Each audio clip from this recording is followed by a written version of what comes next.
Moi, Paul, qui suis en prison pour le Christ Jésus, avec Timothée notre frère, je m'adresse à toi, Philémon, notre bien-aimé et notre collaborateur, ainsi qu'à Aphia, notre sœur, à Archip, notre compagnon de combat, et à l'Église qui se rassemble chez toi. Que la grâce et la paix soient avec vous de la part de Dieu le Père et de notre Seigneur Jésus-Christ. À tout instant, je rends grâce à mon Dieu en faisant mention de toi dans mes prières. J'ai entendu parler de l'amour et de la foi que tu as pour le Seigneur Jésus et pour tous les fidèles. Que la foi à laquelle tu communies devienne efficace en te faisant connaître vraiment tout le bien qui est en nous pour le Christ. En effet, ta charité m'a déjà apporté beaucoup de joie et d'encouragement, car grâce à toi, le cœur des fidèles a été réconforté. Certes, j'aurai largement le droit dans le Christ de te dicter ce que tu dois faire, mais je préfère au nom de la charité t'adresser une demande. Moi, Paul, qui suis un vieil homme, moi qui suis aujourd'hui en prison à cause du Christ Jésus, j'ai quelque chose à te demander pour Onésime, mon enfant, à qui, dans ma prison, j'ai donné la vie du Christ. Cet Onésime, dont le nom signifie utile, ne t'a pas été bien utile dans le passé, mais il l'est maintenant pour toi comme pour moi. Je te le renvoie, lui, qui est une part de moi-même. Je l'aurais volontiers gardé auprès de moi pour qu'il me rende des services en ton nom, à moi qui suis en prison à cause de l'Évangile. Mais je n'ai rien voulu faire sans ton accord, pour que tu accomplisses librement ce qui est bien, sans y être plus ou moins forcé. S'il a été éloigné de toi pendant quelque temps, c'est peut-être pour que tu le retrouves définitivement, non plus comme un esclave, mais bien mieux qu'un esclave comme un frère bien-aimé. Il l'est vraiment pour moi. Il le sera plus encore pour toi, aussi bien humainement que dans le Seigneur. Donc, si tu penses être en communion avec moi, accueille-le comme si c'était moi.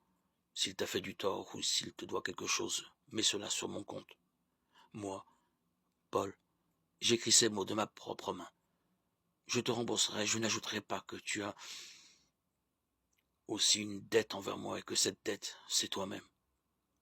Oui, frère, fais-moi cette joie dans le Seigneur, réconforte mon cœur dans le Christ. Je t'écris en comptant sur ton obéissance et en sachant que tu feras plus encore que je ne dis. En même temps, prévois aussi mon logement, car j'espère que grâce à vos prières, je vous serai rendu.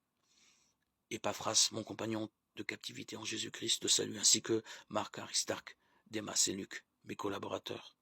Que la grâce du Seigneur Jésus-Christ soit avec votre esprit. Lettre à Philémon 1, 25.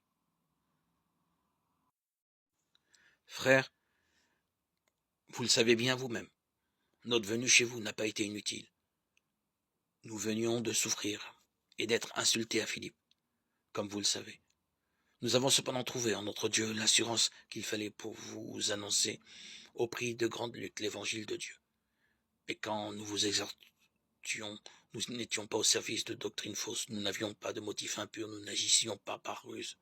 En effet, pour nous confier l'évangile, Dieu nous a mis à l'épreuve. De même aujourd'hui, il continue de mettre notre cœur à l'épreuve, si bien que nous parlons pour plaire, non pas aux hommes, mais à Dieu.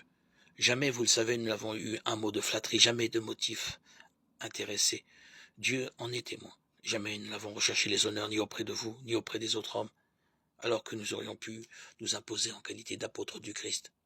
Au contraire, avec vous, nous avons été pleins de douceur, comme une mère qui entoure de soins ses nourrissons.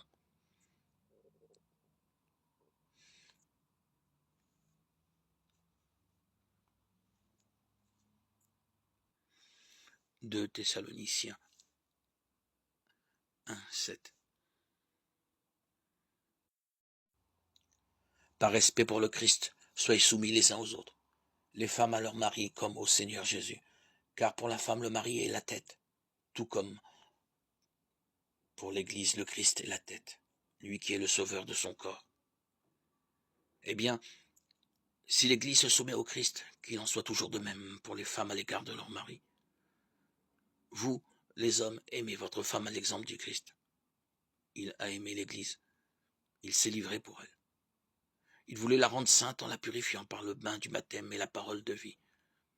Il voulait se la présenter à lui-même, cette Église, resplendissante, sans tache, ni ride, ni aucun défaut. Il la voulait sainte et irréprochable. C'est comme cela que le mari doit aimer sa femme, comme son propre corps. Celui qui aime sa femme s'aime soi-même. Jamais personne n'a méprisé son propre corps. Au contraire, on le nourrit, on en prend soin. C'est ce que fait le Christ pour l'Église. Parce que nous sommes les membres de son corps, comme dit l'Écriture. À cause de cela, l'homme quittera son père et sa mère. Il s'attachera à sa femme, et tous deux ne feront plus qu'un. Ce mystère est grand. Je le dis en pensant au Christ et à l'Église. Pour en revenir à vous, chacun doit aimer sa propre femme comme lui-même, et la femme doit avoir du respect pour son mari. Éphésiens 5, 21-33.